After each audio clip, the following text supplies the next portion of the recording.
ہمارا دین دو چیزوں پہ مشتمل ہے، ایک عقیدہ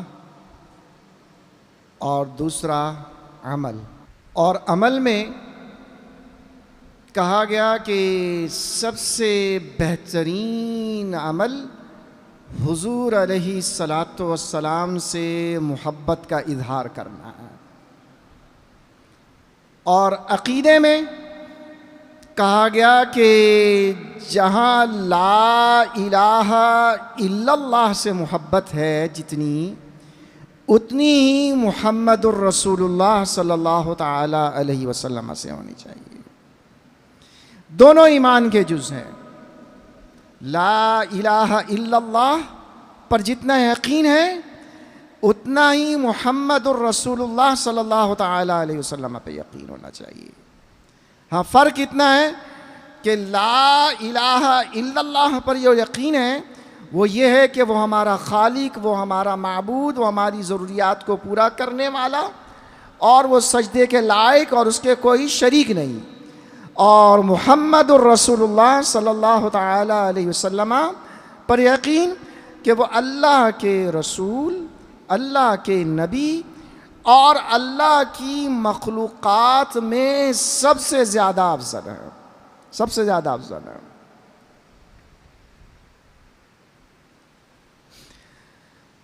تو اعمال میں جو سب سے بہترین عمل ہے، جس کے بعد ساری عبادات پر اس کا اثر ہوتا ہے، وہ ہے رسول اللہ صلی اللہ تعالی علیہ وسلم کی محبت۔ اگر اعمال میں رسول اللہ صلی اللہ تعالی علیہ وسلم کی محبت شامل نہیں ہے، اعمال میں اگر حضور کی محبت شامل نہیں ہے تو وہ اعمال نہیں ہیں۔ حضور علیہ الصلاۃ والسلام کی محبت ہے اور وہاں اعمال نہیں ہیں۔ حضور سے محبت کرتا ہے آدمی لیکن عمل نہیں کر پاتا، تو اس شخص کا بھی معاملہ عمومی طور پر کہا گیا وہی ہے کہ وہ جو دوسرے لوگ ہوتے ہیں، جو بدعمال دوسرے ہوتے ہیں، ان کی طرح کا ہے۔ عمومی طور پر یہ مشہور ہے، لیکن کہا گیا کہ حضور علیہ الصلاۃ والسلام سے محبت، اس کی طاقت، اس کا اثر اتنا زیادہ ہے کہ جو رسول اللہ صلی اللہ تعالی علیہ وسلم سے محبت کرتا ہے، اللہ تبارک و تعالی ایسے بندے کو مرتے وقت توبہ کی توفیق ضرور عطا فرماتا ہے۔ تو میں مدینہ منورہ میں ہی تھا، تو مجھے الجزائر کے ایک بزرگ ملے،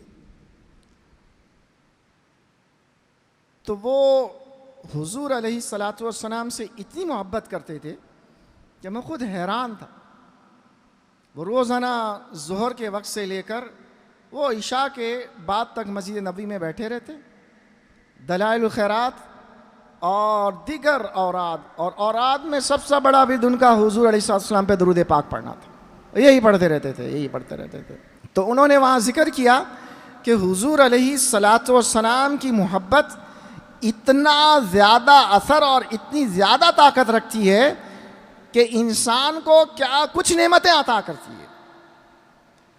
تو انہوں نے ذکر کیا، کہنے لگے کہ ان کے والد بھی کوئی بڑے صوفی بزرگ گزرے، اصل میں وہ عبدالسلام مشیش، یہ امام شاذلی کے جو آگے استاد ہیں، یہ ان کی اولاد میں سے تھے یہ شیخ، اور شاذلی مشیشیہ سلسلے کے بڑے تھے یہ، اور ان کے الجزائر میں، مغرب میں، ادھر ادھر جو تھی خانقاہیں تھیں کافی ساری، اور خود مدینہ منورہ میں باقاعدہ خانقاہ بنا کے بیٹھے ہوئے تھے۔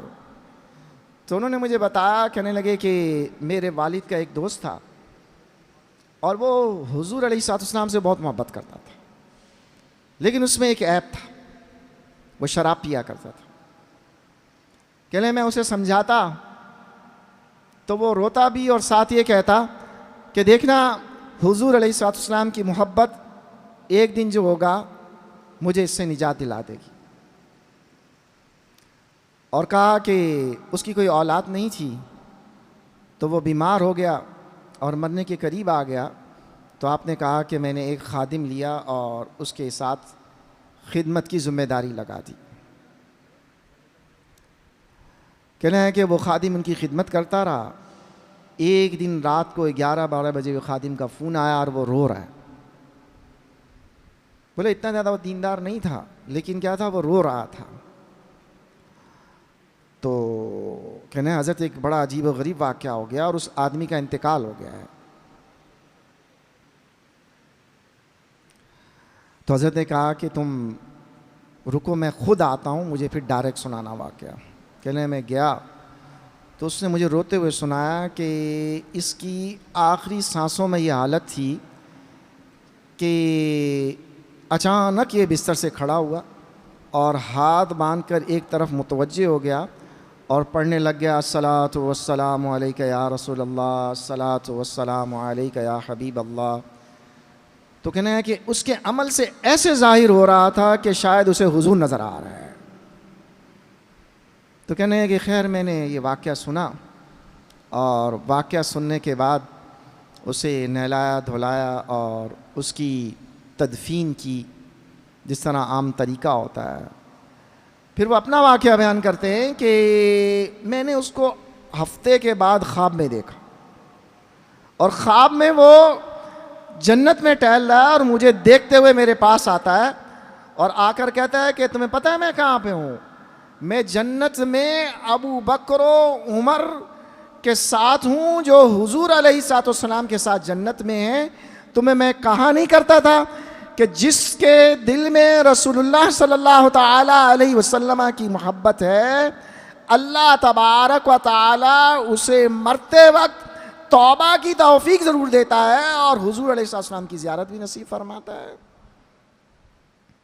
تو حضور علیہ الصلوۃ والسلام کی محبت یہ اتنا اہم اور اتنا مضبوط رکن ہے اسلام کا کہ اس کے بغیر تمام عبادات کے اندر وہ نور نہیں ہوتا کہ جو نور ہونا چاہیے، جس کے ذریعے انسان حق و باطل کے درمیان فرق کرتا ہے۔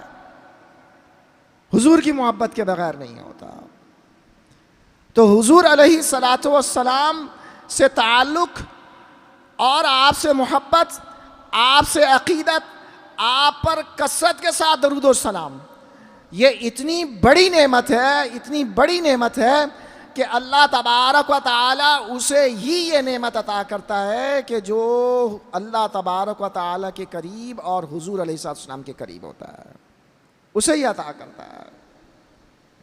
اور پھر ساتھ وہ کہنے لگے کہ ہمارے اکابر کا ایک سلسلہ رہا ہے کہ حضور علیہ الصلوۃ والسلام پر مختلف کلمات، مختلف الفاظ کے ساتھ درود پاک پڑھا کرتے تھے، اور ہمارے ہاں سینہ بہ سینہ چلا آتا تھا کہ حضور علیہ الصلوۃ والسلام پر دلائل الخیرات پڑھنا اور دلائل الخیرات کی اجازات لینا اور اس کو پابندی کے ساتھ پڑھنا۔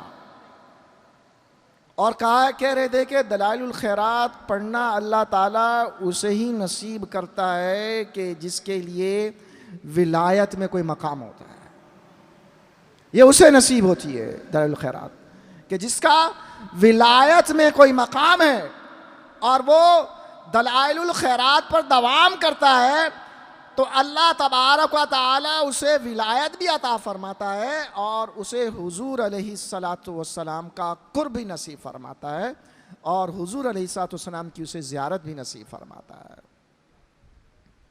جس کو خواب میں حضور علیہ الصلوۃ والسلام کی زیارت ہوتی ہے، اسے اللہ تبارک و تعالی جاگتے بھی کرواتا ہے، یہ ہم سنتے آتے ہیں، اور اللہ تعالیٰ سے دعا کیجیے اللہ تعالیٰ ہمیں نصیب فرمائے۔ تو میں ایک شیخ سے ملا، ان کا نام شیخ ابو الحسین تھا، ابو الحسین۔ تو میرے استاد نے مجھے ان سے ملنے کے لیے بھیجا۔ تو یہ جتنے بھی اولیاء دیکھے گئے ہیں، جب آپ ان کے پاس بیٹھیں گے، ان کا حضور کا ذکر کرنا، حضور پہ درود پاک پڑھنا اور عقیدت کا اظہار کرنا بڑا عجیب و غریب ہوگا، اور جس میں اس کی کمی ہوگی اس کے ایمان میں شک ہوتا۔ تو میں ان سے ملنے کے لیے گیا تو انہوں نے مجھے کہا کہ آپ رات کو ہمارے پاس ہی ٹھہر جاؤ، لیکن میں نے کہا کہ نہیں، میں نے جانا ہے۔ تب بھی انہوں نے مجھے اپنے پاس زبردستی ٹھہرا لیا۔ وہ اپنی عمر میں کوئی 100 سال سے اوپر کے تھے، شیخ ابو الحسین ان کا نام تھا۔ تو انہوں نے مجھے اپنے کمرے میں ہی سلا لیا، تو میں کمرے میں ہی ان کے سو گیا، اور وہ ساری رات عشاء کے بعد سے لے کر طلوع شمس تک کبھی وہ نماز پڑھتے، کبھی وہ درود پڑھتے، کبھی تلاوت قرآن کرتے، اور ساری رات وہ پڑھتے رہے۔ عمر 100 سال سے اوپر ہے، ساری رات کرتے رہے۔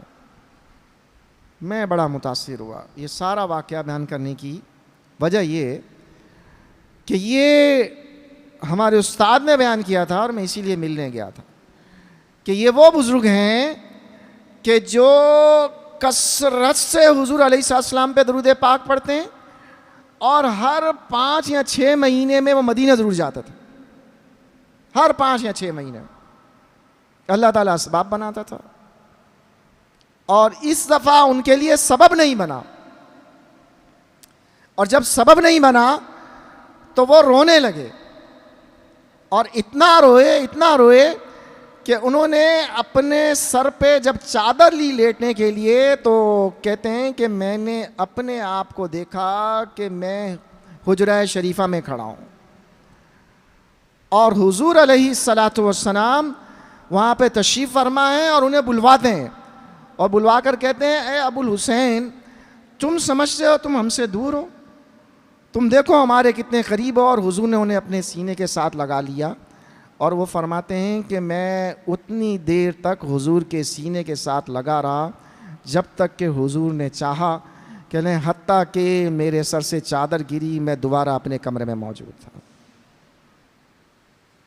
یہ حضور علیہ السلام سے محبت، حضور علیہ السلام پہ کثرت سے درود پاک پڑھنا، اور آپ سے عقیدت کا اظہار کرنا، یہ وہ چیزیں ہیں کہ، اور یہ وہ قوتیں ہیں کہ جن کی وجہ سے کوئی دور دور نہیں ہوتا اور کوئی نزدیک نزدیک نہیں ہوتا۔ اس کے ہونے سے کوئی دوری نہیں ہے، اور اس کے نہ ہونے سے قریب رہ کر بھی آدمی دور ہے۔ اور اس کی مثال ہمارے پاس مدینہ منورہ میں ہے کہ بہت سارے لوگ ہیں کہ قریب رہ کر بھی قریب نہیں ہیں، اور بہت سارے ایسے ہیں کہ دور رہ کر لمحوں میں قریب پہنچ جاتے ہیں۔ تو اللہ تعالیٰ سے دعا کیجئے کہ اللہ تعالیٰ ہمیں حضور علیہ السلام کی محبت اور آپ کی عقیدت، آپ کا ادب اور آپ کی تعظیم نصیب فرمائے۔ آمین بجاہ النبی الامین۔